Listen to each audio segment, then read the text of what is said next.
culture, and social perception. What role does culture play in processes of social perception and attribution? Holistic versus analytic thinking, cultural differences in the fundamental attribution error, and cultural and other attributional biases is what we're going to be looking over.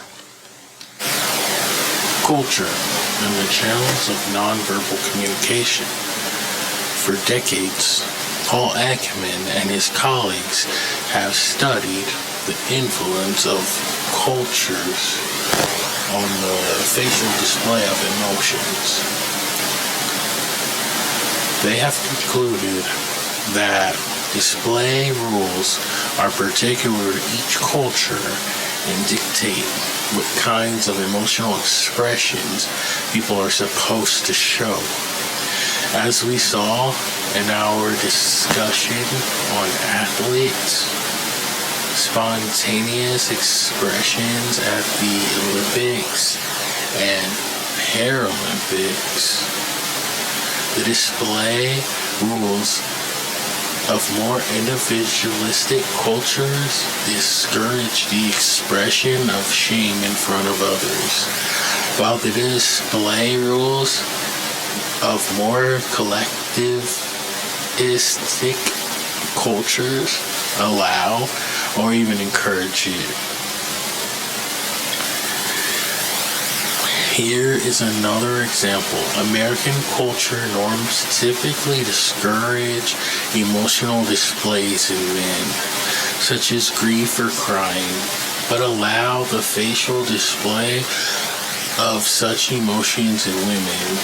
In comparison, in Japan, traditional cultural rules dictate that women should not exhibit a wide, uninhibited smile.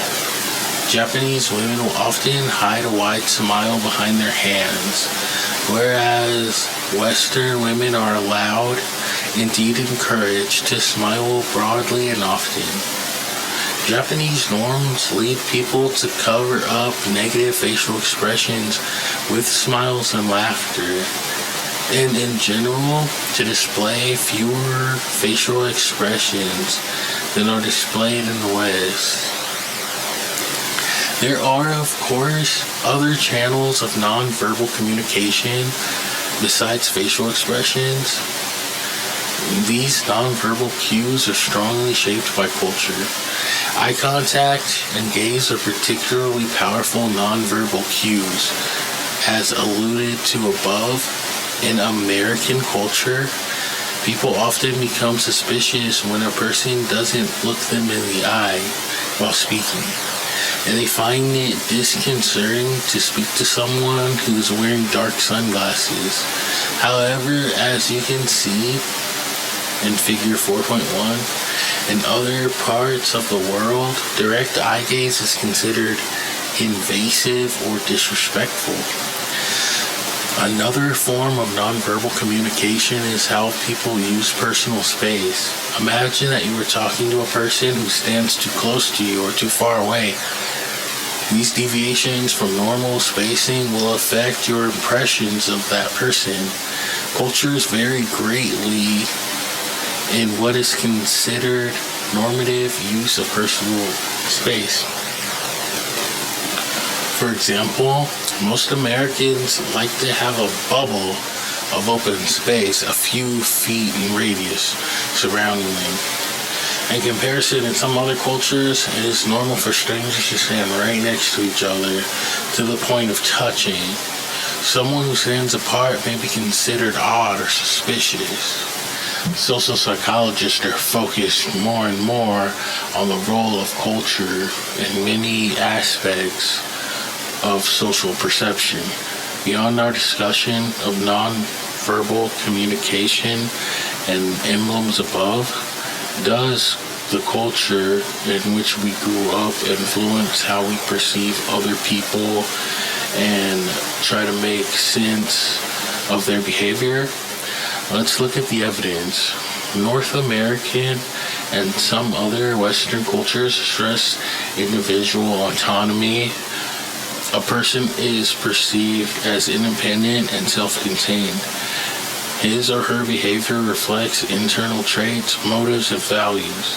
The intellectual history of this cultural value can be traced from the Judeo-Christian belief in the individual soul and the English legal tradition of individual rights.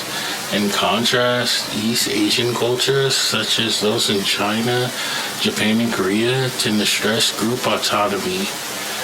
The individual is more likely to derive his or her sense of self from the social group there.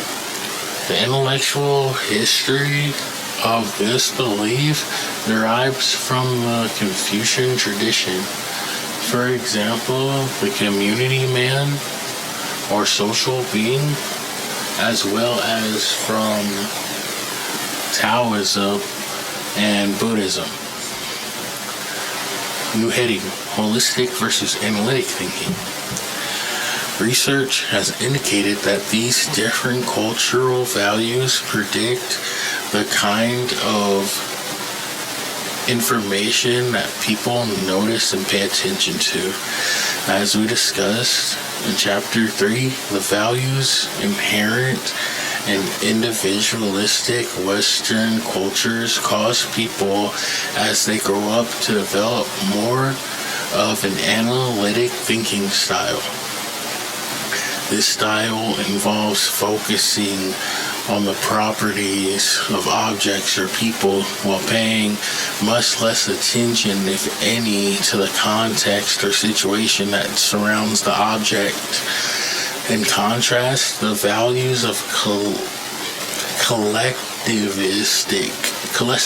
collectivistic cultures, such as of East Asia, cause people to develop more of a holistic thinking style.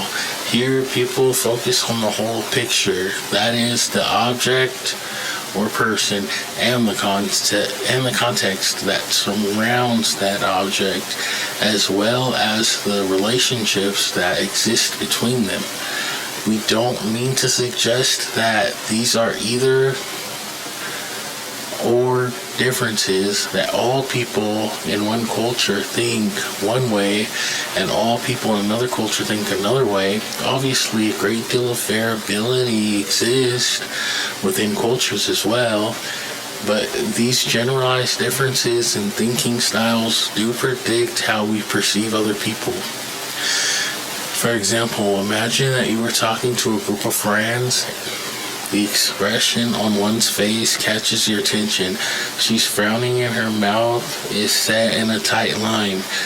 What is she feeling? The analytic thinking style suggests that you would focus on her face alone and reach a decision. The holistic thinking style suggests that you would scan the faces of the others in the group, compare them to hers, and then reach a decision. Taka Masuda and colleagues in 2008 conducted a study much like this example. They presented research participants in the United States and Japan with cartoon drawings of people in groups. One person in each cartoon was the central figure, shown in the foreground. This person had a facial expression that was happy, sad, angry, or neutral. The other people in the group had facial expressions that either matched the central figure or were different.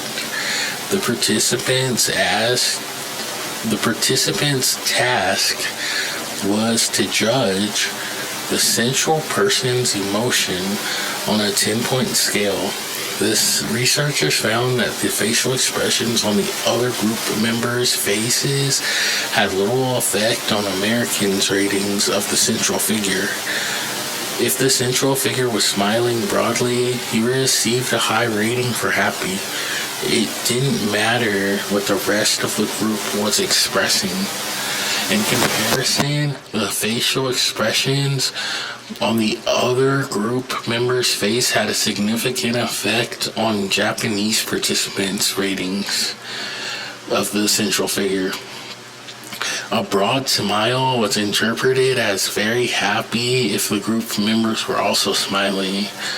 The same broad smile was interpreted as less happy if the other group of members looked sad or angry. In short, the meaning of the cartoon character's facial expression depended on his context, what the other cartoon characters standing next to him were feeling. The researchers also measured the eye-tracking movements of the participants as they looked at the cartoons. The Japanese spent more time looking at the cartoon characters in the background than did the Americans. Both groups began by looking at the central character, but after 1 second, the Japanese started to scan over the other characters significantly more than did the Americans. New heading: Social Neuroscience Evidence. The eye tracking results in the study by Masuda and colleagues suggest that something very interesting is going on at a psychological level in people as they engage in analytic versus holistic thinking. Beyond eye movements, other researchers have explained how differences in cultural thinking styles predict how the brain responds to social stimuli.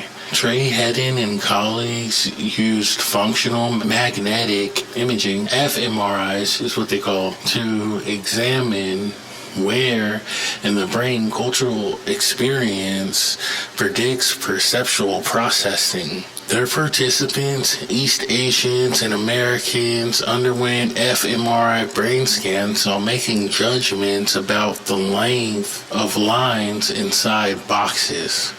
Some participants were told to ignore the box around each line, ignore context.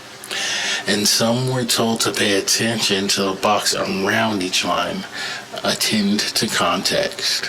Although participants from the two cultures were equally accurate at judging the lengths of the lines, they showed significantly more brain activity when they had to follow the instructions that were the opposite of their usual cultural thinking style.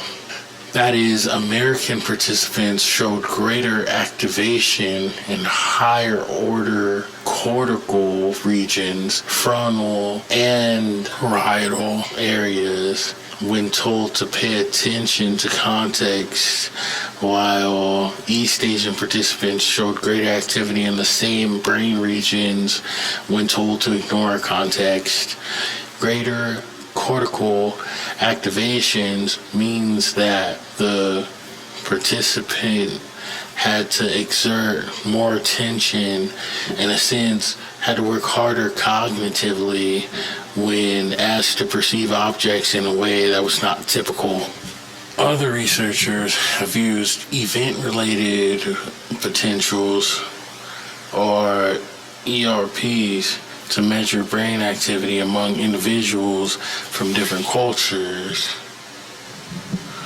While fMRI indicates which brain regions are active, ERPs provide a more fine-grained analysis of the onset and offset of neutral firing by measuring electrical activity through sensors placed on the scalp. In one study, researchers presented participants with a series of simple perceptual tasks that involved visual information about targets and context. And an interesting twist, their participants were all American who had grown up in American culture, but were of two different ethnic backgrounds, European American or East Asian American. The pattern of ERPs indicated that the European American participants paid more attention to the targets, while East Asian American participants paid more attention to the context surrounding the targets. New heading: Cultural differences in fundamental attribution error. Earlier, we saw that people often commit the fundamental attribution error overestimating the extent to which people's behavior is due to internal dispositional factors and underestimating the role of situational factors. Is the fundamental attribution error stronger in Western than Eastern cultures? As it turns out, people in individualistic cultures do prefer dispositional attributions about others relative to people in collectivist cultures who prefer situational attributions. For example, John Miller asked people of two cultures, Hindus living in India and Americans living in the United States, to think of various examples of their friends' behavior and to explain why those behaviors occurred. The American participants used more dispositional explanations for the behavior. In contrast, Indian participants gravitated towards situational explanation of their friends' behaviors. But you might be thinking, perhaps the Americans and Indians generated different kinds of examples. Perhaps the Indians thought the behaviors that were really situationally caused, whereas the Americans thought of the behaviors that were disproportionately caused. To test this alternative hypothesis, Miller took some of the behaviors generated by the Indian participants and gave them to the Americans to explain. The attributional difference remained. The Americans still found internal dispositional causes for the behaviors that the Indians had thought were caused by the situation. Vladimir Nabokov says, resemblances are the shadows of differences. Different people see different similarities and similar differences. So, remember our earliest discussion of the role of evolution and the display of facial expression? Well, Miller's cross-cultural findings serve as an important reminder that environmental forces, in the case of cultural experiences, play a major role in social perception processes as well. In fact, some of the most interesting findings from Miller's research come from the American and Indian children she examined.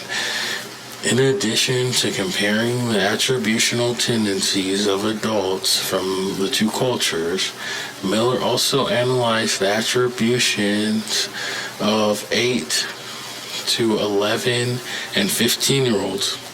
Unlike the significant differences she observed among the adults, children from the United States and India were more or less indistinguishable in terms of how they explained their friends' behaviors.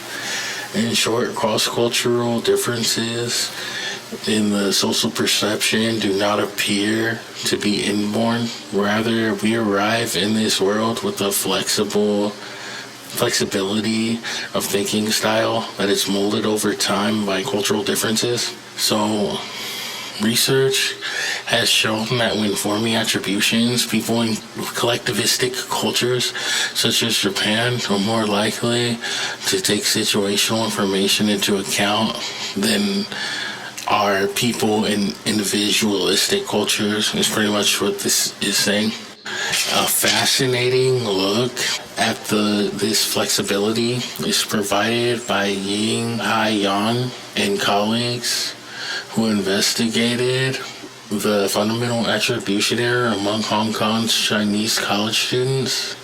These students were bicultural, deriving their identity not only from their Hong Kong Chinese culture, but also from Western culture, to which they had a great deal of exposure.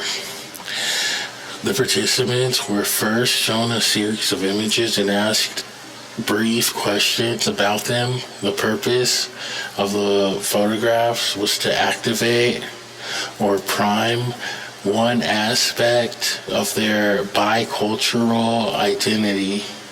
Half of the participants saw images representing American culture, such as the American flag and the U.S. Capitol building.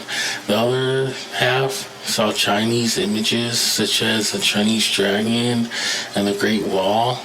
Participants in the control condition saw geometric figures, which did not prime either culture.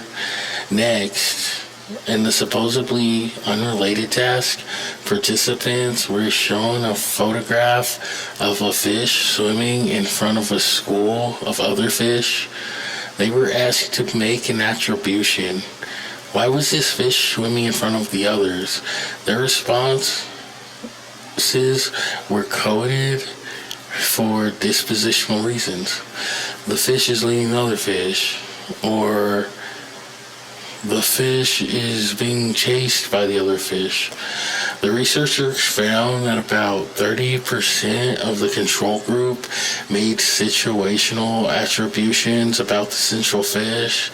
However, the participants primed with thoughts of one culture or the other showed markedly different patterns.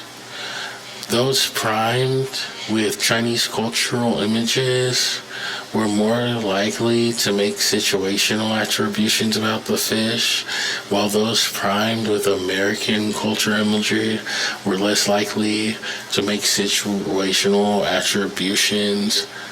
Instead, making dispositional attributions. Thus, it appears that Western cultures prompt people to think more like personality psychologists, viewing behavior in dispositional terms. In contrast, Eastern cultures seem to prompt people to think more like social psychologists, considering the situational causes of behavior. However, it would be a mistake to think that members of collectivist cultures don't ever make dispositional attributions. Of course they do. It's just a matter of degree.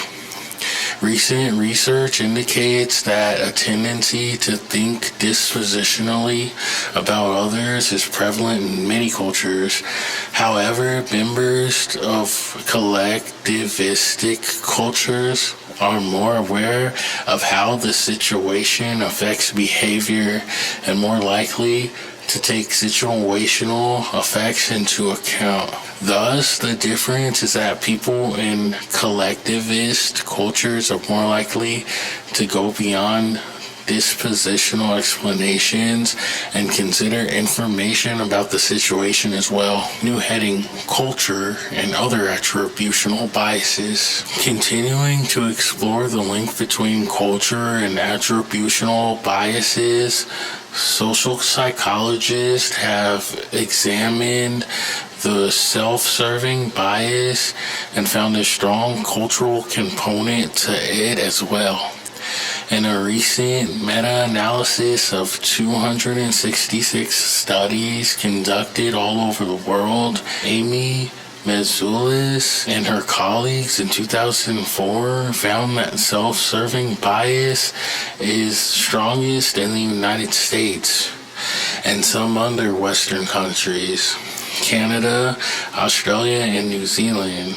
It is also prevalent in Africa, East Europe, and Russia. Within the United States, samples of participants who were white, Asian, African, Hispanic, and Native American descent did not differ significantly from each other in the degree of self-serving bias. On the other hand, some Asian cultures displayed a markedly low or even absent level of self-serving bias.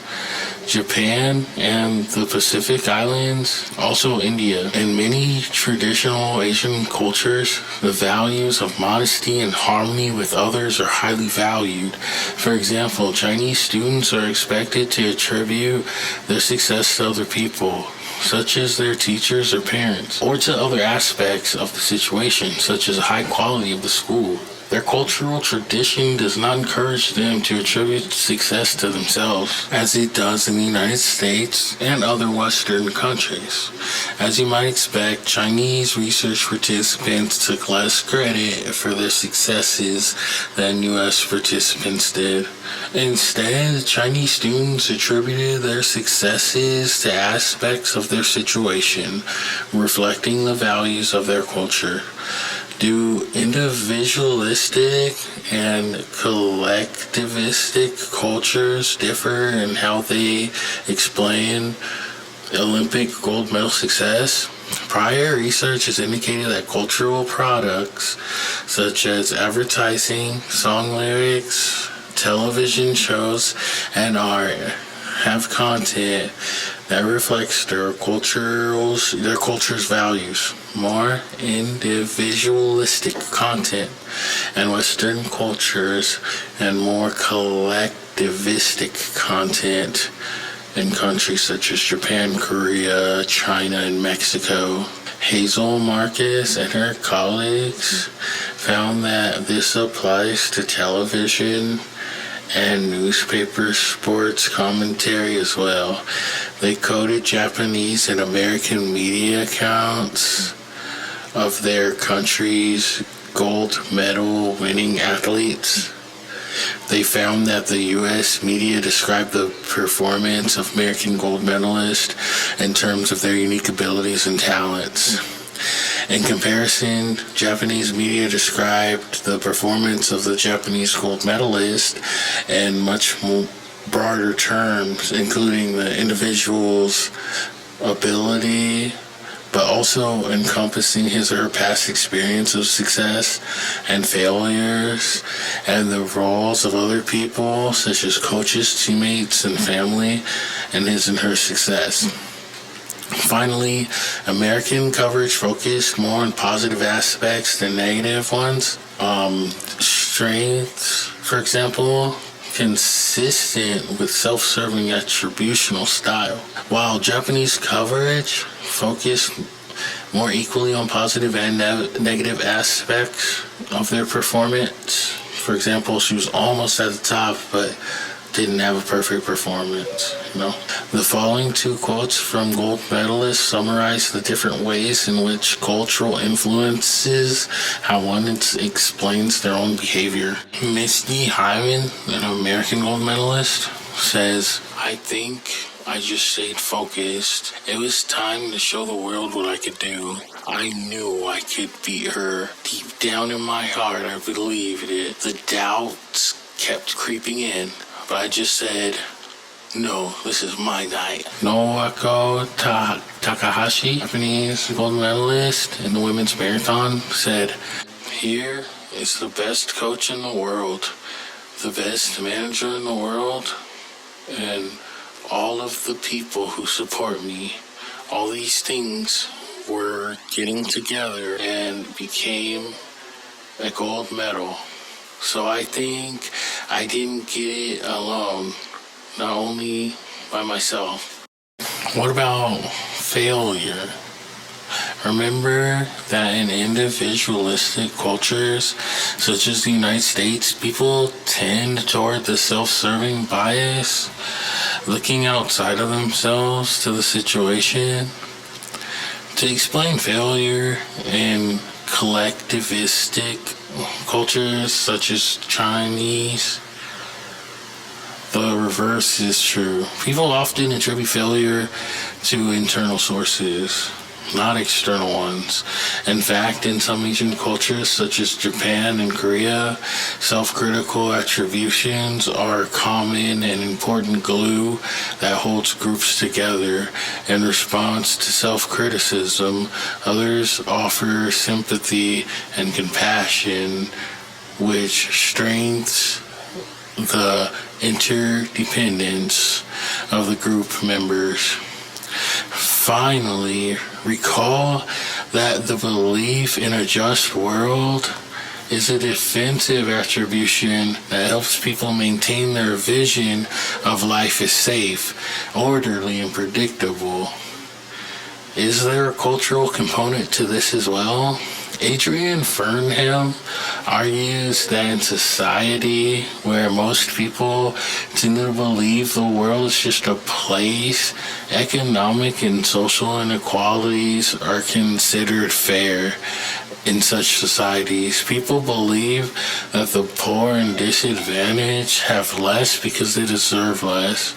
Thus, the just world attribution can be used to explain and justify injustice. Preliminary research suggests that indeed, in cultures with extremes of wealth and poverty, just world attributions are more common than in cultures where wealth is more evenly distributed. For example, research participants in India and South Africa received higher scores on the Just World Belief Scale than participants in the United States, Australia, Hong Kong, and Zimbabwe, who had scores in the middle of the scale.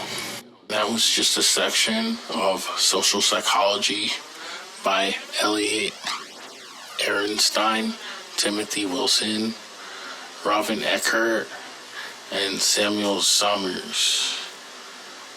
Philosoph Mark.